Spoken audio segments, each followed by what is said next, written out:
You ever watch a movie thinking, yeah, I'm here for the action, but end up learning about tea? Grab your favorite drink, preferably one you can shake dramatically before sipping, because we're decoding every real-world Korean beverage hidden in K-pop Demon Hunter and what it says about Korean life, connection, and chaos. Now, let's sip through this movie breakdown.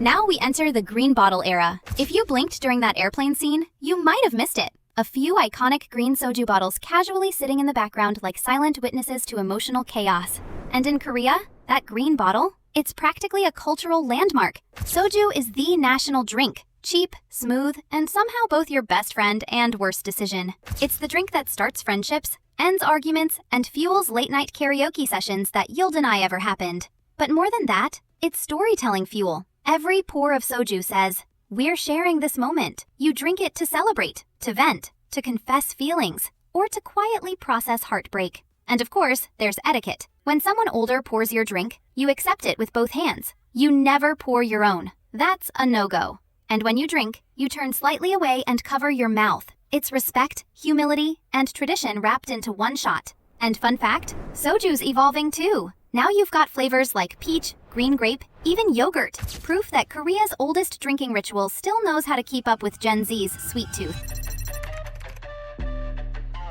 Now let's talk about that palace scene, the one dripping in elegance and symbolism. You probably noticed those white ceramic bottles beside royal dishes. That's most likely Makgeolli, Korea's oldest and most poetic drink. The OG ancestor of every K-drama beverage montage ever. Makgeolli is a milky white rice wine that's slightly sweet, tangy, and bubbly. Almost like if beer and yogurt had a thoughtful, historical baby. It dates back centuries, long before the Joseon dynasty, when farmers would brew it after long days in the fields. A humble, earthy reward for hard work. But inside palaces, it took on new meaning, celebration, prosperity, and the idea that good harvests and good company should be shared. Fast forward to today, Makgeolli's having a major glow-up. Trendy Seoul cafes and mountainside taverns serve it chilled in brass bowls, sometimes infused with chestnut or banana flavors. And the hiking tradition? Iconic. Nothing says, I conquered that mountain, like cracking open a bottle of makgeolli at the peak with your friends, traditionally poured into small clay bowls instead of cups. A humble nod to the drink's earthy, communal roots. So when makgeolli is featured in K-pop Demon Hunter, it's not just a background detail. It's a cinematic callback to Korea's roots. It bridges royalty and commoners, past and present, tradition and trend. Call it what you want. Ancestral brew, rice wine, or liquid nostalgia, Makgeolli proves one thing. Some drinks age like fine legends. Finally, let's raise our glasses. Respectfully, of course, to one of Korea's most fascinating social codes, drinking etiquette.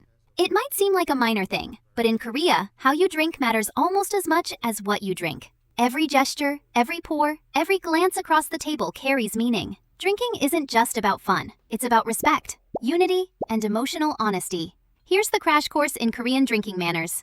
Always let the oldest or highest-ranking person pour first. When you receive a drink, hold your glass with both hands. It shows humility and gratitude. When you drink, turn your head slightly away from your elders and cover your mouth. It's modesty in motion. And when it's time to drink, go all in. No weak sips. One shot, clean and confident. These unspoken rules aren't strict. They're sacred. They create harmony at the table, balancing hierarchy with humanity. Everyone follows the rhythm. Pour, toast, drink, repeat. And suddenly, strangers become friends, and seniors become mentors. It's why in K-pop Demon Hunter, you'll catch those synchronized drinking moments, a beautiful blend of respect and rebellion. So next time you're clinking glasses in Seoul, remember, you're not just drinking. You're performing tradition, connection, and centuries of cultural choreography in a single sip. So what did K-pop Demon Hunters secretly teach us? That every drink, from bubble tea selfies to sacred soju shots, carries a story. Bubble tea is friendship. Coffee is ambition.